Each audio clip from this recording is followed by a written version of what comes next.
we have a man buried very simply on his side in a grave with a few of his possessions. He's dressed in his clothes.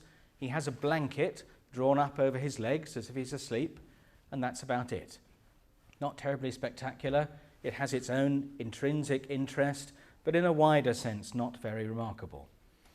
What's really fascinating is what happens next, about 50 years later, when a 27-foot boat is buried exactly on top of him, which means, apart from anything else, they've remembered where his grave is. The keel of the boat is exactly aligned with his body. And inside this boat are 4 people and several animals. So let's look at that a little bit more closely. If we go first to the prow of the boat, there's a man and a woman buried, as you can see, head to head, like this. They've got pillows, they're laid out on blankets, they're very well dressed, and the woman, bundled at her hip, has an infant, a baby, and the woman's hand is resting on the child's head.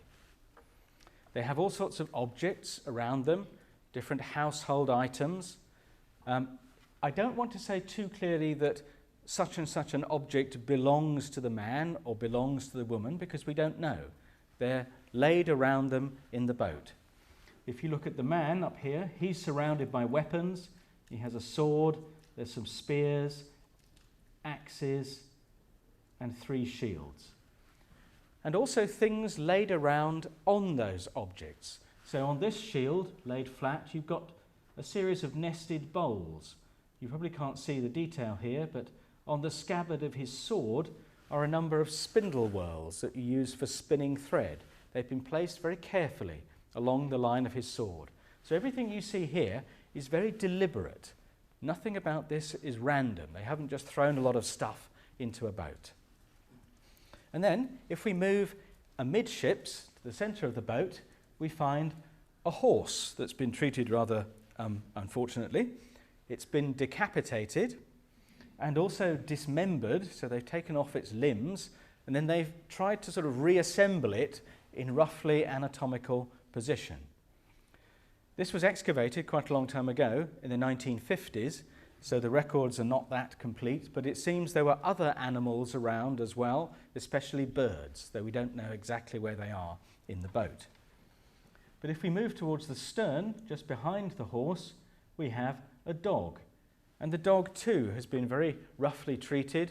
It's been, I'm sorry to be a bit gross about this, but the Viking Age is not for the squeamish, I'm afraid.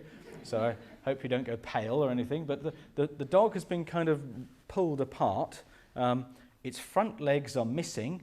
Its back legs have been sort of moved out of their original position. And then if we go a little bit further back, right into the stern, we find a second woman who is sitting up in the stern of the boat, and from the position she seems to have the steering oar of the boat in her hands. She's dressed in a very unusual costume made of leather. This is very unusual in the Viking Age, with quite wealthy jewellery, things like that. As you can see, she has a shield propped up behind her. On the deck next to her, you might just be able to see here, is an iron staff under a rock. And I'll talk a little bit about those staffs tomorrow, but just for now I can say this is a type of object that's often been associated with a Viking Age sorceress. So it implies that she's some kind of a witch, perhaps. And then on her lap is a big bowl, and in it is the head of that dog. There are about 500,000 known graves from the Viking Age. We've excavated a few tens of thousands. They can be of varying size. The lowest ones are barely visible at all, sort of sticking this much above the ground. The very biggest are something like 3 times the height of this room. Very, very big indeed. You find them on their own, in small clusters, maybe sort of 10, 15 burials, and on a sliding scale all the way up to cemeteries of thousands. This is the Swedish town of Borre. This is the area where the town is. This is the town cemetery. And in a bleak light in the snow, you can see all these mounds. If I could somehow expand this image on the same scale, the cemetery, if you follow the light, continues sort of like this. So thousands and thousands of graves. And these burials can be marked by stone settings with raised stones in circles around the edges of the grave, or on top of them, or on the sides, in pretty much any pattern you can think of to make with raised stones. Some of them are very regular, like this. Others appear to have no discernible pattern at all. Lots and lots of different permutations. You also find single standing stones, like this one here, without any decoration, and others, like this on the Baltic island of Gotland, covered in carved pictures. You can see how elaborate this burial monument is. To give you an idea of its scale, if I stood next to it, I come up to about there. So these are very spectacular pieces. If we look at the inhumations, where they bury the body of the dead, again, an immense variation. All sorts of different kinds of graves full of objects buried with the dead. To give you some idea of how varied they can be, this is an example from Gotland. This is that island with the picture stone that I showed you just now. One might also reasonably ask what on earth is going on here.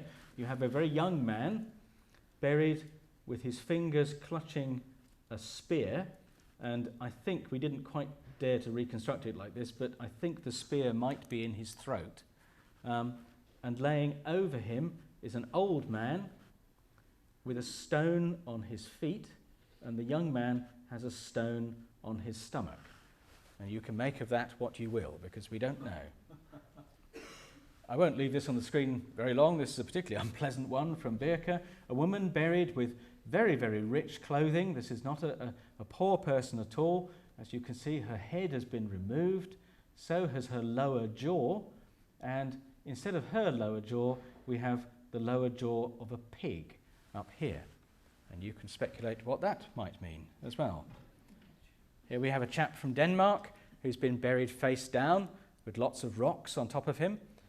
And if you think this seems rather disrespectful, this is perhaps treating someone who's been bad or whatever, we also find grave goods, objects buried with the dead, even in graves like these.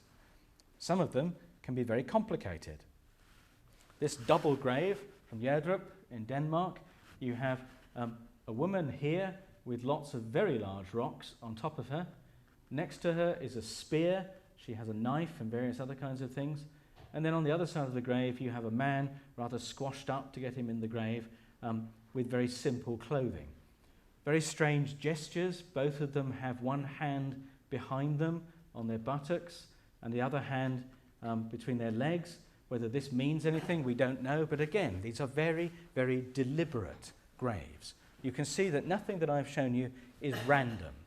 Okay? There must be meaning behind all of this. And we find the buried dead in all kinds of containers. They could just be laid in the grave, or wrapped in shrouds, or in coffins, or in boxes. You may find that strange. There's a number of really quite alarming graves from Gotland where you have people buried in a rather sort of relatively normal way. And then at the foot of the grave is a box about this big, and inside it is another person sort of folded up. I imagine it's a bit like packing your suitcase. Very odd. And sometimes in the bodies of wagons. This is what you see here. Wagons in the Viking Age, you could lift off the sort of cradle part that you loaded up with things, made it much easier to unload and load it again. So you can just lift it off the cradle of the wagon itself. And sometimes we find these wagon bodies used as coffins for women of very high status. So this woman is buried in one of those wagon bodies. You can see how curved it is here to take the cargo. We also find coffin boxes. That's a term that I've invented because I can't think of anything better. This is not actually a coffin, it's too big to carry, but it's something like a coffin that's constructed in the grave with a wooden floor and wooden walls, so much bigger than a normal coffin. And in this example, the woman in it is laid out as if she's asleep, in a bed with a pillow and blankets and lots of objects. And we can find something very similar made of stones, the same kind of idea.